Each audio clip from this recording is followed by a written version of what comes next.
네, 함께 하실 하나님의 말씀 보도록 하겠습니다. 누가복음 24장 36절에서 53절까지의 말씀입니다. 여러분들이 가지고 있는 성경책 신약성경 141페이지에 있습니다.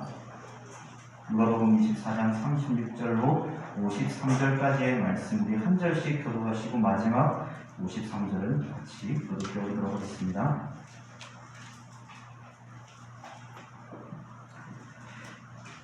이 말할 때 예수께서 친히 그들 가운데 서서 이르시되 너희에게 평강이 있을지어다 하시니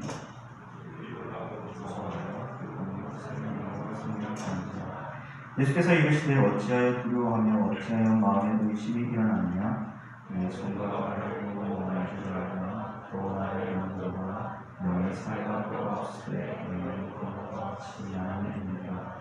이 말씀을 하시고 손과 발을 보이시나 그들이 너무 기쁨으로 앞으로 지목하고 그렇게 이르시되 여기 무엇이고 것이냐 하시니 이에 구운 생선 한 도막을 드리니 가슴살과 같은 잡수시더라. 또 이르시되 내가 너희와 함께 있을 때에 너희에게 말한 바 곧 모세의 율법과 선지자들의 글과 시편에서 나를 가르쳐 기록된 모든 것이 이루어져야 하리라 한 말이 이것이라 하시고 또 이르시되 이같이 그리스도가 고난을 받고 제3일에 죽은 자 가운데서 살아날 것과 또 그의 이름으로 죄사함을 받게 하는 일과 예루살렘에서 시작하여 모든 족속에게 전파될 것이 그랬을 때 너희는 이 모든 일의 증인이라. 구주가 내가 내 아버지께서 약속하신 것을 그에게 이르니 너희는 이로부터 은혜로 이르실 때까지 이 성을 영원하 하시니라. 예수께서 그들을 내리고 베다니 앞까지 나가서 손을 들어 그들에게 축복하시더니 축복하실 때 그들을 가만히 앞으로 올려주시니 그들이 그에게 경배하고 큰 기쁨으로 예루살렘에 돌아가 그의 성전에서 하나님을 찬송하니라. 아멘. 예수님께서는요 제자들에게 지속적으로 예고하셨던 바와 같이 이 악한 범죄자와 동일하게 십자가에 못 박혀 돌아가셨습니다. 일본 제자들과 무리들은요 실망과 좌절감에 빠져 이전의 생활로 돌아가고 말죠. 그들의 입장에서 볼 때 십자가의 죽음은 처절한 폐회이자 소망의 단절을 의미했기 때문입니다. 그들은 종만에 이루어질 부활에 대해서는 신뢰했지만 현재 십자가에서 죽은 예수가 다시 살아나리라는 그 사실은 믿지 않았고 받아들이지 못했던 것입니다. 제자들이 십자가에 달려 돌아가신 예수의 모습을 지켜보면서 큰 충격을 받게 되죠. 이전에 예수께서 말씀하신 사흘 만에 부활하리라는 그 예고는 그들의 충격받은 이후 까맣게 잊어버린 채 살아갑니다. 그러나 예수님께서는 사흘 만에 부활하셨고 그 부활은 하나님께서 이미 구약 성경에서 예고하신 것으로 하나님의 구속 사역의 절정을 이루게 되죠. 무엇입니까? 죄로 인해 사망에 사로잡힌 인류는 그리스도의 부활을 통해서 비로소 참된 소망에 이르게 되는 것이죠. 이로 인해 사망은 더 이상 그리스도 안에 있는 자들을 사로잡을 수 없게 됩니다. 그리스도의 부활은 하나님 나라를 선물로 받아 소유하게 된 자들의 부활을 예고하는 모형이자 첫 열매가 되게 하시죠. 그런 의미에서 오늘 본문 배경은요, 이 예수님께서 십자가에 못 박혀 죽으신 장면들과 그리고 오늘 모든 수치와 고통과 슬픔을 대신 감당하기 위해 예수님께서 십자가에 달려 돌아가셨다라고 이야기합니다. 그리고 무덤에 묻히셨죠. 이 사실은 예수를 믿고 따르던 모든 사람에게 말할 수 없는 큰 절망과 충격을 안겨주었습니다. 예수님께서 만약 십자가상에서 죽으심으로 끝을 맺었다면 어떻게 되었을까요? 그들은 모든 사람들 가운데 가장 불쌍한 자들이 되었을 것입니다. 그러나 예수님께서는 죽음을 이기시고 부활하셨습니다. 부활은 주를 만난 순간 제자들의 심령에 평강과 기쁨이 강물처럼 밀려 들어왔습니다. 제자들에게 부활의 믿음을 심으시고 평강과 기쁨을 주신 예수님은 우리에게 말씀하십니다. 무엇을요? 너희에게 평강이 있을지어다. 아멘. 오늘 말씀의 주제는요, 이 두려움 가운데서도 예수님이 주시는 참된 평안을 누리며 살아가는 믿음을 가져야 된다는 것을 우리에게 말씀합니다. 왜입니까? 그분께서 곧 샬롬의 평화의 주인이시기 때문입니다. 우리 한번 이러한 점에서 있어서요, 우리가 다 마스크를 끼고 있으니까요, 우리 한번 옆 사람에게 그리고 앞뒤 사람에게 한번 인사해 볼까요? 샬롬, 샬롬, 샬롬 한번 인사해 볼까요? 샬롬, 샬롬, 샬롬. 우리가 흔히 알고 있는 이 샬롬에는 5가지 의미가 있습니다. 첫 번째는요, 평화로서의 샬롬입니다. 이제 내가 속해 있는 가정과 사회와 그 나라가 언제나 하나님 앞에 평화롭기를 원하는 의미에서의 샬롬이고, 두 번째는 평강으로서의 샬롬입니다. 다시 말해 외부적인 요인에 의해서 여의치 못하고 평화롭지 못할지라도 하나님께서 나의 마음을 붙잡아 평강을 이루어 가신다는 것이죠. 세 번째로서 샬롬은요, 정의로서의 샬롬입니다. 자신이 살고 있는 곳이 불의가 충만한 곳이 아니라 하나님의 정의가 충만한 곳이 되어야 된다는 것을 말씀해 줍니다. 네 번째로 샬롬은요, 이 질서로서의 샬롬입니다. 가정과 사회 질서가 무너지는 가운데 하나님의 질서가 바르게 세워지기를 바라는 그러한 샬롬의 의미입니다. 마지막으로 이 조화로서의 의미입니다. 서로 대립하거나 상충되는 것이 아니라 서로의 부족함과 결핍을 채워줌으로써 온전함을 이루는 것이 샬롬입니다. 갑자기 모두가 다 아는 샬롬인데 왜 굳이 제가 이렇게 샬롬에 대해서 이야기하는 것인가에 대해서는 오늘 본문에서 우리 주님께서 부활하신 후 제자들에게 나타나셔서 이 샬롬의 인사를 건네고 있기 때문입니다. 이 샬롬의 인사는 오늘날 우리에게 어떻게 적용되어야 될지, 또 우리는 어떻게 살아가야 될지에 대해서 함께 말씀을 나누고자 합니다. 이 샬롬의 진정한 의미는 우리가 일반적으로 느끼는 말의 온도가 아닙니다. 왜냐면요, 24장 전체적인 내용을 보면요, 예수님께서 안식 후 첫날 새벽 예수님께서 부활하십니다. 이것은 예수님께서 죽은 후 3일 만에 지났다는 시간들을 보여주고 있고, 21절에서도 이것을 정확히 사흘이라고 표현하죠. 자, 그런데 문제는요, 이 사흘이라는 시간 동안 너무나 많은 일들이 이 속에서 일어났다는 것입니다. 요한복음 20장 19절에 보면 안식 후 첫날 저녁 마리아로부터 예수님의 무덤 안에서 일어난 일들을 전하였을 때 이 제자들이 그 사실을 듣습니다. 하지만 그 다음 말씀을 이어서 보면요, 제자들이 유대인들을 두려워하여서 모인 곳에 문을 닫았다라고 합니다. 예수님께서 그동안 제자들에게 샬롬과 하나님 나라에 대해서 증거하며 또한 그들이 어떻게 살아가야 되는지에 대해서 알려주었음에도 불구하고 그들은 오히려 예수님과 함께 있을 때는 담대했지만은 예수님이 십자가에 달려 죽으시니까 유대인들을 피해서 말 그대로 숨은 것입니다. 그런데 숨은 것까지는 좋았는데요, 그 다음이 문제였죠. 무엇입니까? 예수님께서 정말 로마 정권을 물드신 후에 세상의 왕으로 등극할 줄 알았는데 아니 웬 겁니까? 십자가에 달려 죽으십니다. 많은 사람들이 예수님을 향해 조롱하기 시작하죠. 심지어 제자들은 그곳에서 멀리 떠나 있었습니다. 그들에게는 극심한 두려움과 불안, 그리고 언제 어떻게 될지 모르는 일들에 대해서 두려움에 쌓여있었다는 것이죠. 고통의 시간들을 생각해 보시기 바랍니다. 언제 어디서 유대인들이 그들을 잡아 팔아넘길지 모르는 그러한 비참한 상태에 놓여있게 된 것입니다. 고통의 상태에 놓여 있습니다. 자신들을 향해 비난과 채찍질할지 모르는 가운데 그들은 두려워했던 것이죠. 우리의 신앙도 그렇지 않습니까? 예수님을 믿는다는 사실 때문에 사람들에게 비난을 받기도 합니다. 착하고 선한 일을 해도 사람들은 인정하지 않고 오히려 본질적인 일들을 보는 것이 아니라 겉으로 드러난 일들을 비난합니다. 그래서 오히려 신앙생활을 한다고 말하는 것이 꺼려지기도 하죠. 어쩌면 저는 여러분들에게 참 할 말이 없는 사람 중에 한 명입니다. 왜냐면요, 저는 사실 교회에 나와서 교회에서 일을 하고 사역을 합니다.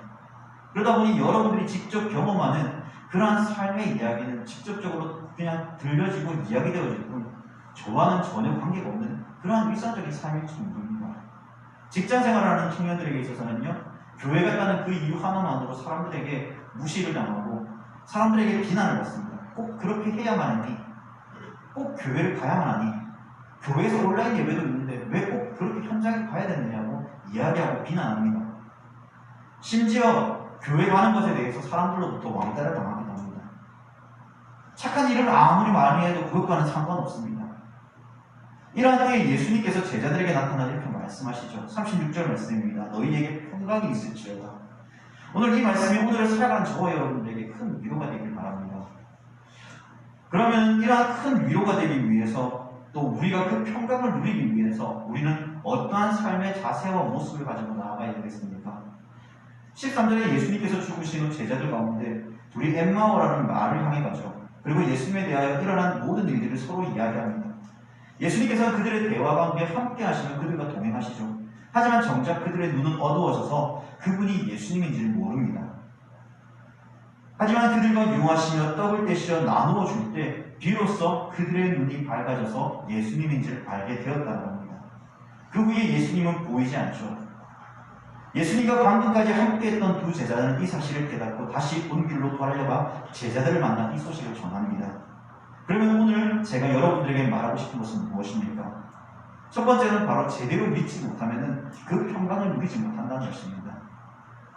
아까 전에 예를 들었지만요, 사람들로부터 그렇게 꼭 교회를 가야 되니, 꼭 그렇게 해야만 했니? 이런 이야기를 들을 때 여러분들은 왜 그런 결단을 하십니까? 왜 굳이 현장에 나와서 예배를 드리십니까? 아니면 온라인에 나와서 그 다른 수많은 시간들이 있음에도 불구하고 쉬고 싶은데 왜 굳이 더 피곤하고 힘든 이 온라인 예배까지 참석해서 여러분들 이 자리에 나와 있습니까? 예수님을 제대로 믿고 예수님을 제대로 알고자 하는 그런 갈망과 그런 열망이 여러분들 가운데 있지 않습니까? 그런 사람들이 예수님을 찾으며 나아갈 때 그 평강을 누리며 나아갈 수 있다는 것입니다. 그 평강을 무엇인지를 아는 자에게 저와 여러분들은 어쩌면 그렇게 길을 쓰고서라도 이렇게 현장에 이렇게 온라인 예배에 여러분들은 참석하는 것이 아니겠습니까? 그러므로 제대로 믿지 못하면 이러한 평강이 무엇인가를 제대로 알지 못합니다. 그럼 저는 여러분들에게 말하고 싶습니다. 어떠한 고난 가운데 있다 할지라도, 여러분 어떠한 시선 가운데, 어떠한 환경 가운데 있다 할지라도 여러분들의 믿음을 뒤로 한 발짝 물러서지 마시고 끝까지 그 믿음을 지켜나가시는 우리 청년들이 되었으면 좋겠습니다. 비록 그러한 가운데 물론 손해보는 일들도 한두 가지가 아니겠죠. 그럼에도 불구하고 하나님께서 부어주시는 예수 그리스도를 통해 우리에게 부어주시는 그 구원의 은혜와 그 사랑, 그 감격, 영원한 하나님의 나라에 대한 그 소망을 가진 자들로서 끝까지 이러한 신앙과 믿음을 굳건히 세워나가시기 바랍니다. 오늘 본문의 말씀처럼 예수님께서 모여있는 제자들 향해 찾아오시며 이렇게 말씀하십니다. 너희에게 평강이 있을지어다. 예수님을 배신하고 멀리했던 그들에게 예수님은 책망의 말씀이 아닌 오히려 그들에게 위로의 말씀과 더불어 그들의 안부를 물으십니다. 제자들은 생각했을 것입니다. 요한복음 기사에도 나타났듯이 분명 문을 잠그고 숨어있을 때 제자들에게 찾아왔습니다. 미리 대기하고 있다가 짜잔 내가 여기 있다 하고 나타나신 것이 아니라 그 자리에 함께 계셨습니다. 그러므로 그들은 생각했습니다. 영이다. 그들의 생각들은 충분히 가능했죠. 예수님께서 죽은 지 3일이 지났기 때문입니다. 엠마오로 가는 제자들에게 나타나시며 이 제자들에게 나타나신 것입니다. 충분히 그들은 생각할 수 있을 것입니다. 하지만 예수님께서는 그들을 향해 또 말씀하시죠. 38절에서 40절 말씀입니다. 어찌하여 두려워하며 마음에 의심이 일어나느냐. 내 손과 발을 보고 나인 줄 알라. 또 나를 만져보라. 영은 살과 뼈가 없을 때 너희는 보는 바와 같이 나는 있느니라. 이 말씀을 하시고 손과 발을 보이십니다. 그러나 제자들은 또 믿지 않습니다. 41절 이후에 가도 그들은 믿지 않죠. 그래서 예수님께서는 그들이 이해할 수 있는 언어로서 그리고 행동으로 직접 보여주십니다. 무엇입니까? 그들이 먹고 마시는 일에 동참하시는 것이었습니다. 예수님이 귀신이 아니라 그냥 그들과 함께 이 자리에 있다는 것을 보여주십니다. 왜 그렇게 하십니까?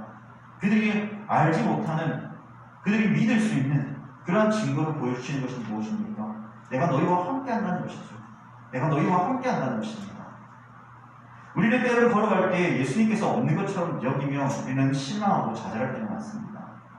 그럼에도 불구하고 예수님께서는 늘 우리 옆에서 늘 우리와 함께 하시며 우리의 모든 행동을 다 알고 계시죠. 우리가 고난받을 때, 우리가 고통받을 때, 위로받지 못하고 아파할 때 예수님은 그 마음을 아십니다. 그리고 그들에게 말씀하시죠. 너희에게 평강이 있을지어다. 우리는 평강이라는 말을 들을 때 허공에 떠있는 이야기처럼 들려질 줄 모릅니다. 그래서 평강, 그게 뭐지?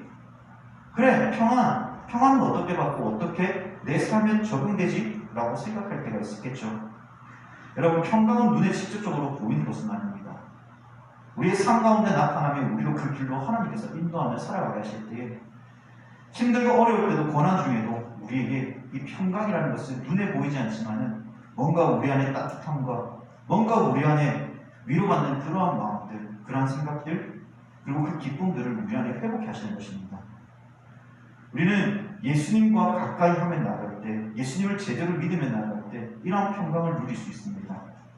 여러분 혹시 여러분들의 삶 가운데 지금 평강이 없고 기쁨이 없고 즐거움이 없으십니까? 왠지 모를 고통만 계속되는 것 같고 힘듦만 계속되는 것 같습니까? 그렇지 않습니다. 여러분 주위를 돌아보십시오. 나의 주위에서 하나님께서 한 번도 나를 실망시키지 않으시며 나의 모든 길과 그 걸음들을 인도해 오셨습니다. 지금까지도 인도하셨던 예수님께서는, 하나님께서는 앞으로도 우리의 길을 인도해 가시겠죠. 어떤 사람들은 그런 이야기를 합니다. 하나님께서 나에게 해준 것이 무엇이 있느냐고 말이죠. 여러분 생각해 보세요. 저는요, 하나님께서 너무 해주신 게 너무 많아요. 예를 들면요, 저는 절대 결혼을 하지 못할 거라고 생각했습니다. 첫 번째는 저의 외모적인, 압도적인 이 무서움 때문이었습니다. 그래서 교회 나가도 굉장히 저를 처음 보는 친구들은 저가 무서워서 저에게 다가오지 않았습니다. 그래서 이번 생에, 죄송합니다. 이번 생애라고 이야기해서 죄송합니다. 그냥 말 그대로 이번 생에 나는 끝났어. 없어. 이렇게 생각했습니다. 그런데 돌아보니까요, 하나님께서는 아내를 허락해 주셨고 아이들을 허락해 주십니다. 집도 없고 차도 없는 그러한 상황 가운데 하나님께서는 그러한 것들도 다 채워주셨습니다. 걸어가는 그 발걸음 하나마다요, 하나님께서 여러분들을 많이 돌보신 길이 있으신가요? 아니요, 없다고 생각합니다. 내 힘으로 뭔가 했다고 생각하나요? 아니요. 하나님께서 그 길들을 허락해 주셨고 인도해 주셨습니다. 그것이 우리에게 부어진 하나님의 놀라운 은혜들입니다. 그러나 우리는 외형적인 것, 더 좋은 것들을 찾다 보니 혹시 우리는 그것을 잊어버린 채 살아가고 있지는 않습니까? 하나님과 가까이 했더니, 예수님을 제대로 믿고 나아갔더니 우리의 발걸음을 인도하시며 그 길들 속에 평강을 허락해 주신 하나님, 그 하나님을 저와 여러분들이 바라볼 수 있기를 바랍니다. 두 번째로는요, 우리에게 평강을 주셨는데 이 평강을 주신 것은 우리로 하여금 모든 족속에게 이 평강을 전파해야 된다는 것을 말하고 있습니다. 예수님께서는 이 모든 것을 제자들에게 위임하셨죠. 모세의 율법과 선지자의 글과 시편의 예수님을 가리켜 기록된 모든 것이 이루어졌습니다. 무엇입니까? 주님의 이름으로 죄사함을 받게 하는 회개가 예루살렘으로부터 온 족속에까지 전파되었습니다. 이 선포는 단순한 말씀이 아니라 앞으로 일어나게 될 일들에 대한 예수님의 선포이십니다. 이 선포로 인하여 평안이 없는 자들에게 참된 평안의 빛이 그들에게 임하였습니다. 아무런 소망이 없는 자들에게 미래에 대한 참된 소망을 밝히 보여주셨습니다. 그래서 우리는 흔히 43절에서부터 49절까지 이르러 이 예수님의 사역을 제자들에게 위임해주는 장면임을 우리는 잘 알죠. 그 위임 명령에 따라 모든 족속에게 하나님의 말씀을 전파하십니다. 그리고 약속하신 그 성령의 능력으로 그 일을 감당하죠. 이제 우리에게 그 일이 맡겨졌습니다. 오늘날 우리에게 성경이 주어진 이유가 무엇입니까? 하나님의 말씀을 읽고 묵상하고 듣고 또 그 말씀을 통하여서 하나님께서 우리에게 부어주시는 은혜가 있다는 것입니다. 이것은 그냥 과거에만 머물러 있는 말씀이 아니라 오늘을 살아가는 우리에게도 여전히 교훈하고 책망하고 바르게 하며 의로 교육하게 유익한 책이 바로 하나님의 말씀입니다. 그 말씀이 오늘 우리에게 평강을 전파하라고 이야기합니다. 모든 족속에게 이 평강을 전해야 된다는 것을 말씀합니다. 이 지상 명령은 그냥 우리에게 주어진 것이 뿐만 아니라 이 명령에 순종하며 나아가는 그러한 백성들이 되어야 되는 것이죠. 왜 그렇습니까? 우리가 받은 이 구원의 기쁨을 우리만 아는 것이 아니라 하나님을 알지 못하는 저들에게도 알려야 되기 때문입니다. 마지막으로 우리는요, 이 평강을 알기 위해서 정확하게 이 평강이 어디에서부터 오는지에 대해서 우리는 하나님의 말씀을 읽고 듣고 묵상해야 됩니다. 나의 힘으로 모든 것을 다 할 수 없습니다. 때론 복음을 전할 때도 실패하기도 하고 원망을 받기도 합니다. 그러다 보면 실망하고 넘어지죠. 그러나 성경을 읽고 배우며 말씀을 들음으로써 우리가 하나님의 말씀에 가까워질수록 성령님께서는 말할 수 없는 탄식으로 우리를 이끄시며 말씀을 통해 깨닫게 하십니다. 무엇을 알게 하십니까? 우리에게 제때 그때 필요한 말씀들과 위로를 우리에게 더해 주신다는 것입니다. 사실 저는요, 말씀을 전하다 보면은 참 그런 생각을 많이 합니다. 왜 굳이 그냥 성령 하나님께서 살아계신다면 그냥 하나님의 말씀이 저들 가운데 들려지면 저들이 변화되어야 되는데 왜 변화되지 않고 여전히 그렇게 살아갈까라는 생각을 많이 합니다. 하나님이 살아계신다면 과연 이런 일들이 일어날까라고 생각합니다. 그러나 예수님 당시에도 그랬죠. 예수님은 살아계신 하나님의 아들이셨습니다. 인간의 육신을 입은 그 몸을 입고 복음을 전하였습니다. 하나님의 아들이 이 땅에 왔음에도 불구하고 사람들은 거절하고 세상은 거절합니다. 여전히 이 복음은 거절되어지고 있습니다. 그럼에도 예수님께서는 그렇게까지 복음을 전하신 이유가 무엇입니까? 하나님의 나라의 백성을 찾고자 하신 겁니다. 우리에게 이 일을 맡기신 것은 이 사역을 통해서, 이 사명을 통해 아무런 소망이 없는 자들에게 참된 소망과 그 평안과 그 기쁨이 저들에게도 임하기를 원하시는 것이죠. 저와 여러분들은 이 땅에 빛으로 부름받았습니다. 빛이라는 것이 무엇입니까? 그 어둠을 물러내어 그 어둠을 통해서 밝히 나타내심을 통하여서 진정한 진리가 무엇인가를 이 세상 가운데 선포하도록 저희들을 하나님의 나라의 백성에서 저희를 이 땅에 불러 그 빛을 비추게 하셨습니다. 무엇입니까? 이 일들을 통해 진정 살아계신 이가 누구이시며 나를 구원해 주신 이가 누구이시며 그리고 그들을 사랑하시는 이가 누구이신가를 보여주기 위함이십니다. 사랑하는 여러분, 오늘 우리에게 말씀하시는 것은 이 제자들을 통해 이 평강이 저들에게 임하였던 것처럼 우리가 받은 이 평강 또한 그들에게 전해야 됩니다. 무엇을 통해서요? 바로 하나님의 말씀을 통해서요. 그 평강의 주인이 누구이신가를 세상 가운데 선포해야 됩니다. 무엇보다 오늘을 살아가는 우리에게 이 평강은 여전히 지금도 현재 진행입니다. 왜입니까? 하루하루 인생길을 너무나 참담하기도 하고 무의미하기도 하며 괴로울 때가 많지만은 그럼에도 불구하고 우리가 이 평강을 누릴 수 있는 것은 이 50절과 53절 말씀처럼 우리 삶 또한 예수님처럼 부활하고 영원한 하나님의 나라에 더 이상 슬픔도 눈물도 없는 영원한 나라에서 살아가게 될 것임을 우리는 믿고 확신하기 때문입니다.